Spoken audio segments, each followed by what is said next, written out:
Hello everybody, my name is Gareth Maggs, and today we're going to do something slightly different.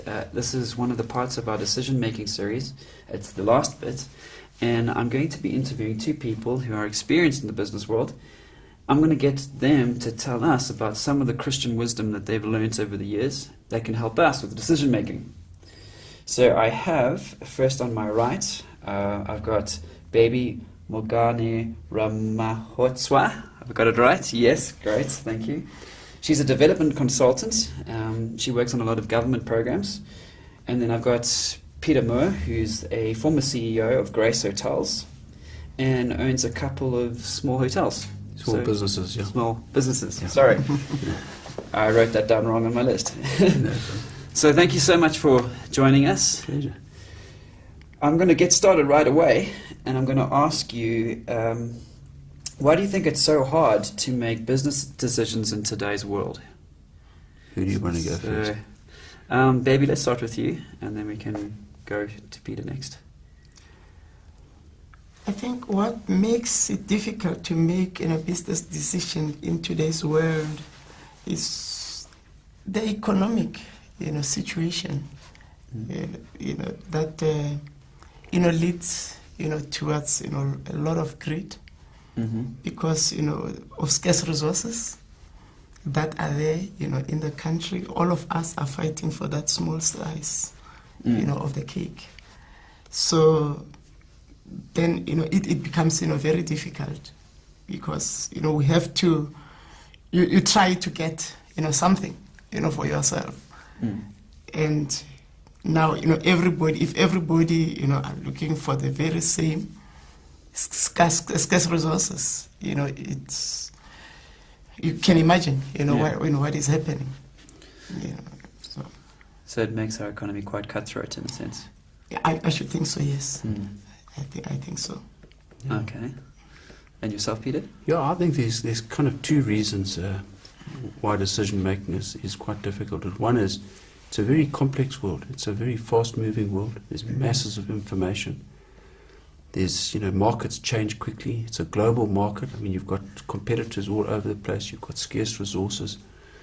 You've got to make decisions quickly. It's a changing thing. You've got demographics change, markets change. And your businesses often have to change very quickly. They often say businesses don't last long in its current format. I think there's a second reason why decision making is difficult is because it's a messy world. It's a messy world. And what I mean by that is it's a world filled with, and a workplace filled with frustrations, with things that break down, that decay and break. People steal, people argue, there's conflict, there's disappointments, there's often meaninglessness, there's purposelessness. There's all those things that just make the workplace, difficult, and that's why it's in all of that you're trying to make decisions quickly, and you're trying to make them right, and often you're trying to stop bad decisions. So it's a messy world, and there's often lots of frustrations, there's disappointments also, and often there's grief and tragedies and mistakes and accidents, and that's the nature of a messy world, and it goes right into the workplace. Workplaces aren't any different. Yeah. So just added to that question, you've sort of actually alluded to it right now. What is the struggle for the Christian specifically in this kind of world? Well, I think the struggle is because it's a messy world and it's a complex world. Christians aren't immune to those struggles. It's not like we somehow in a cocoon. We're very much subject to all those elements. And the struggle in all of that is to live for God. Is to live for God. And that's, it's a great calling, but it's not an easy one. It's not an easy one. So that's the challenge for a Christian, is to maintain your faith and to live for God. Okay. Baby, do you have anything to add to that? Yes, I would say that as a Christian, like Peter says, that we are part of the world. The good and the bad, happens to Christians and non-Christians. And then now, in that, particular world, you are competing, as human beings. and now you're competing for the same thing. And then, sometimes, you may be working together, towards, achieving something. And then later on, the very same, people, once you have got what you have been, struggling to get. And then the other parties that they just become greedy. And then they want to take it all. And then now you start fighting, for the same thing. Now, you have to decide, as to whether, do I need to be in this mess? Because you won't fight, while you are chasing, everything, your darlings, as you are chasing for that particular business. And then once you have secured it, and then even before even money comes into the business, itself, now, just the smell of the money itself from far away, you're already starting to fight now. I have to get, more, more than everybody else, you can share the 10%, 90% is mine. And then now that's when, we start fighting to say, but, why? Why? Because, that's not, what we agreed, upon. And then now, as a result, you, as a Christian, and then you end up saying, hey, you know what, I cannot be fighting, because now, you are fighting the demon.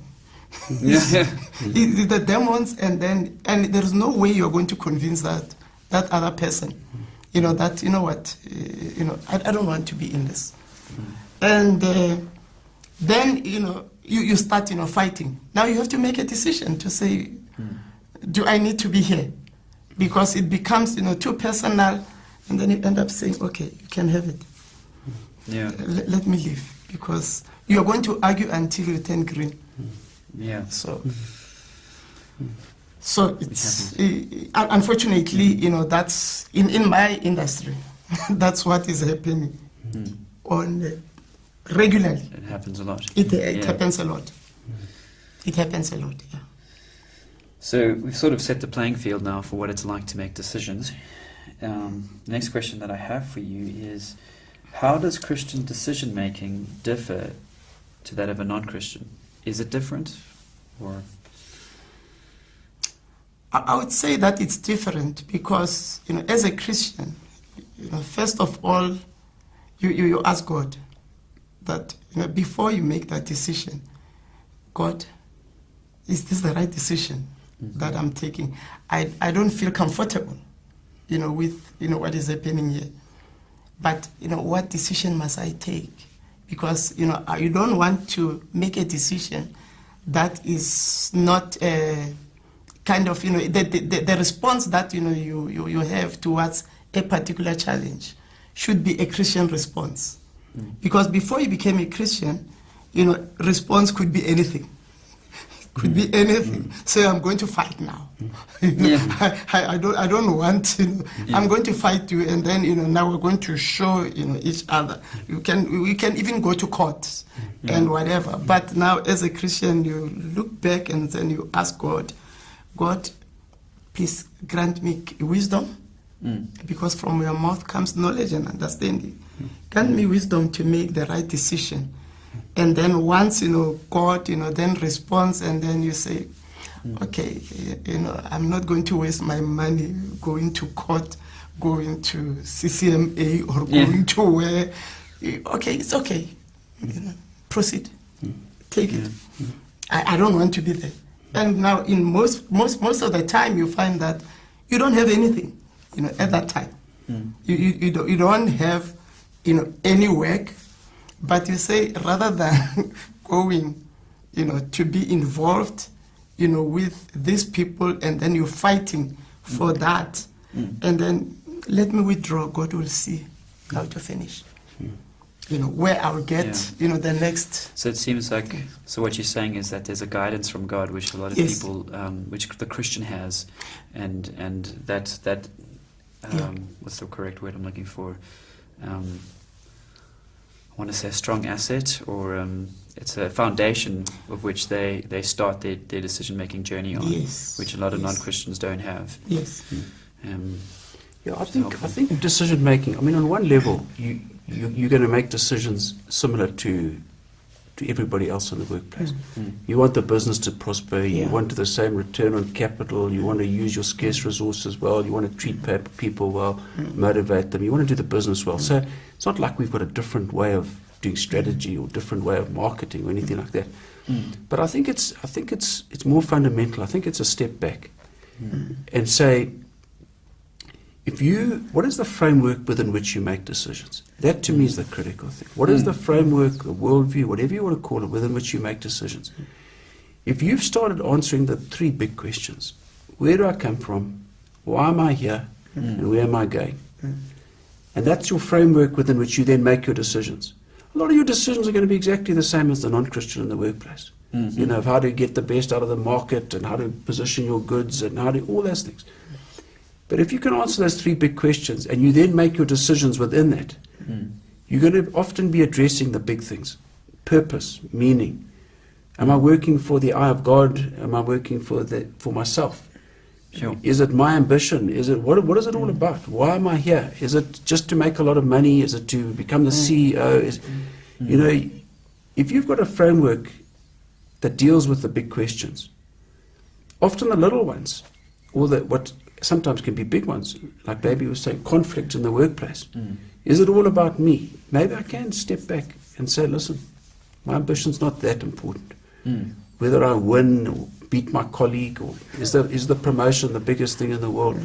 You have a perspective within which to look at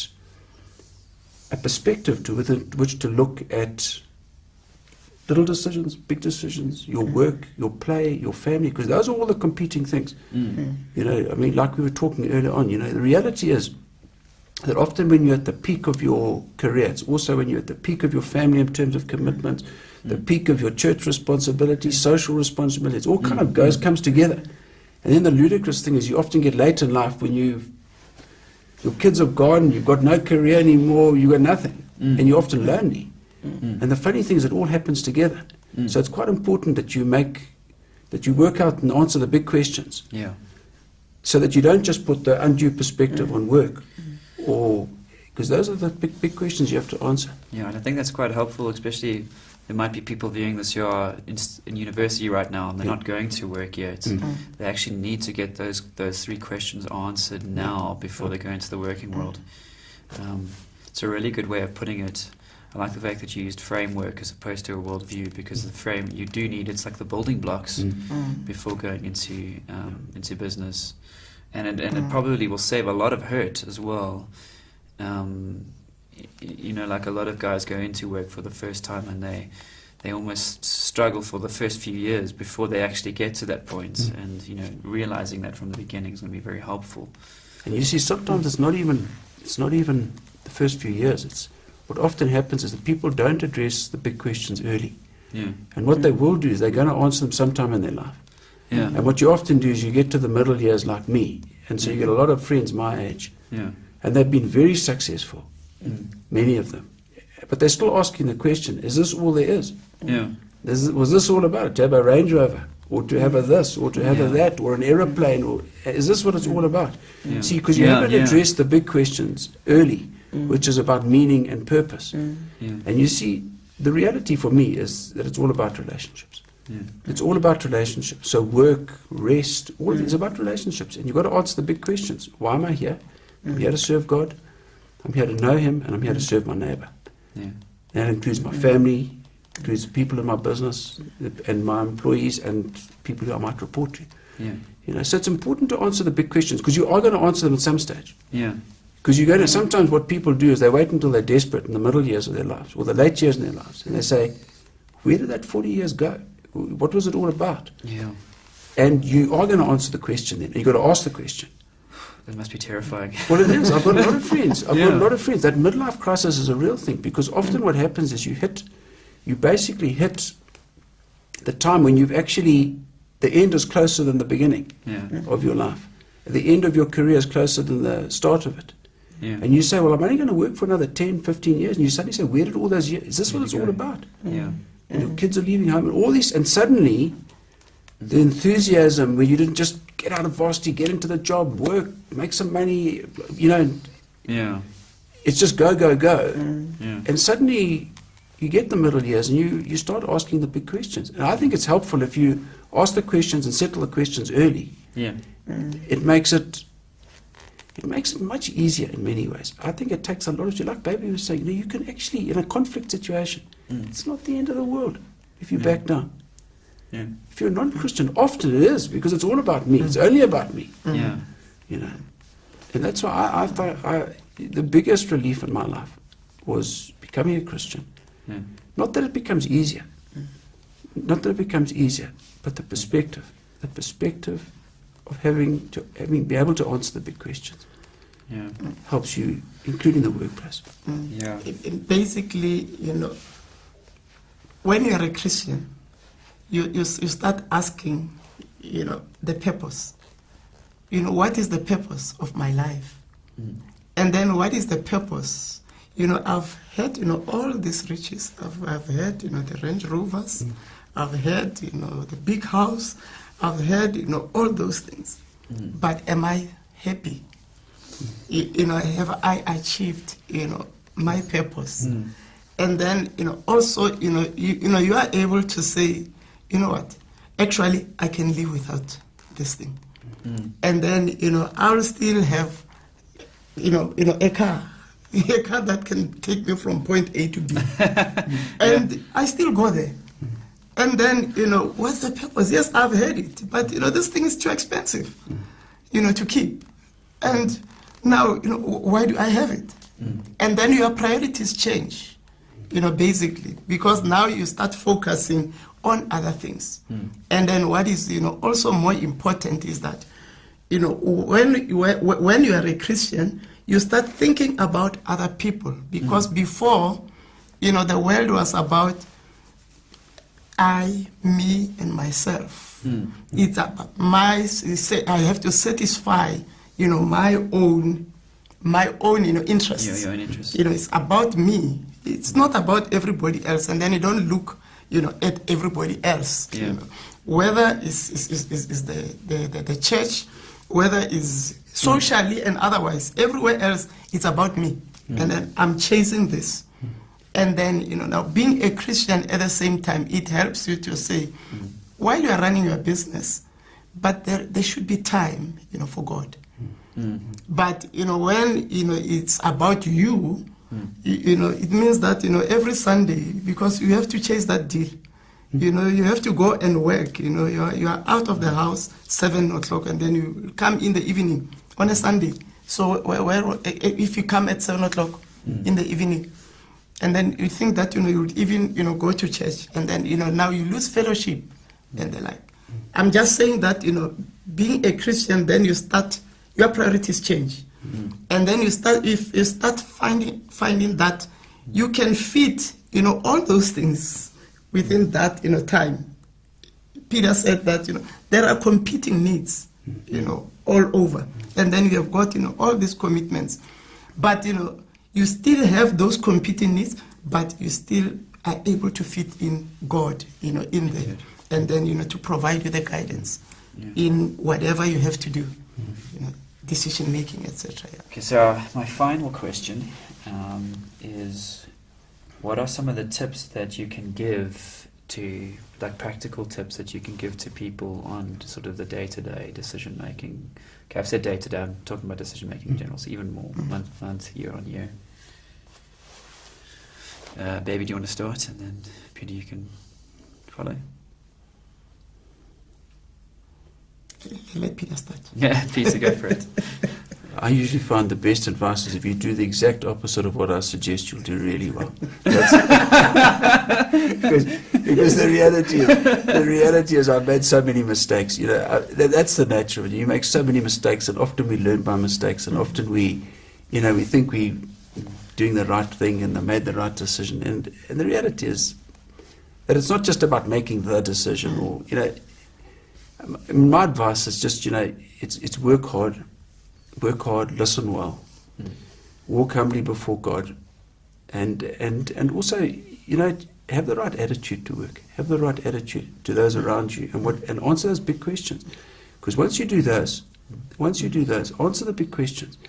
In many ways, you'll have a perspective and a resource You know, the most important thing for me, that what I've learned over whatever 30 odd plus years in business, is that God is absolutely real. He's been in every single business meeting that's ever existed. Yeah. We often get the impression that God's kind of somehow remote. He's in church only, and he hasn't really ever been in business before. And Yeah. he's kind of a bit, you know, if you talk about business, it's a bit like our pastor. You know, he's kind of doesn't really understand business because he's never been in business. But the reality, yeah. I mean, I just said the generic pastor. The generic pastor.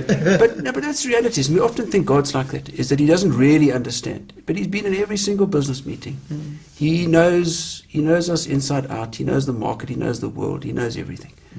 So when we pray to him, when we trust him, it's not like it's trusting in somebody remote. He's very real. I found that he is far, far, far more faithful than I could ever be. He's far more trustworthy. His promises are true. And they're true in the real nit and grit of real life. And we've had many circumstances. We've had one of our hotels burnt down. We were underinsured. We were out of business for 9 months. It was mayhem when we just opened another hotel. We were just about to open a third hotel. If I look back, and it wasn't because we were clever, and in fact we weren't. We were underinsured. We had all sorts of issues. One thing I'm absolutely convinced about is God's faithfulness and his truth, the truth of his word, and he can be relied upon. Absolutely. And within that, you then make your decisions, and you work hard. Get a good mentor. Those are good advice, I think. Just get a good mentor. Learn good habits from good people, and trust God. Walk humbly before God. Walk humbly before him. Sure. Okay. Maybe. Yeah, I think, the tip that I could, tell an individual, who is, going into the workplace, is really, to say, stealing from, James, who said, be quick to listen, slow to speak, and slow to become angry. Sorry, that's the book of James in the Bible. That is the book of James. Yeah. James 1. Chapter 1, yeah. The verse 2. And then now, I've learned, to slow down, that, if you really think about it, when you go into this, meetings and, you meet, all the challenges, say, okay, let me listen now.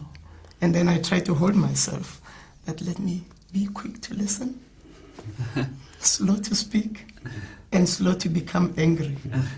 And then in the process, let, people, say whatever. And then from then, once you have listened to what, the other people, are saying, and then you sit back and then ask the question, why what is the motive for us, to take this particular decision, to go for that instead of this? And then, then they say, yeah, no, we'll make quick money, if we start, say, an NGO. Say, no, wrong motive. Yeah. That's the wrong motive. The motive shouldn't be money. Start first with what is it that you can do, and then something that you are passionate about, and you love, to do that, and you will deliver the good product, of doing that.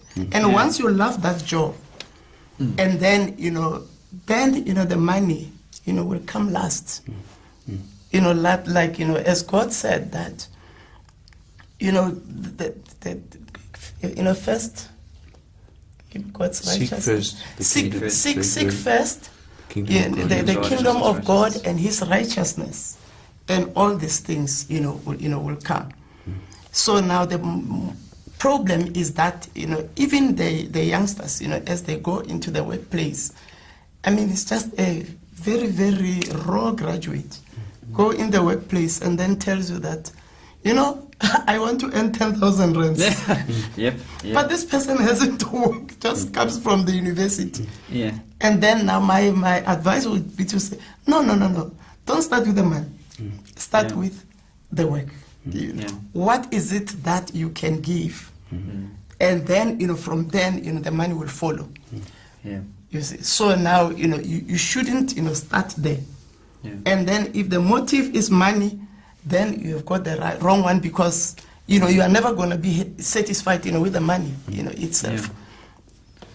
So. Yeah, and if you add that actually to what Peter said, those 3 questions in the beginning, it can be a very powerful thing. So very, very helpful way of looking at it. All right, so we've come to the end. We hope that you've enjoyed this. I certainly have actually learnt a lot myself.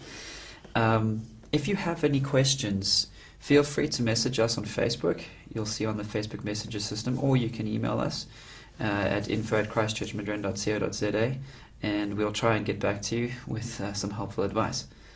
Thanks very much, everybody. Thank you for coming. Pleasure. It's been great being with you. Thank you.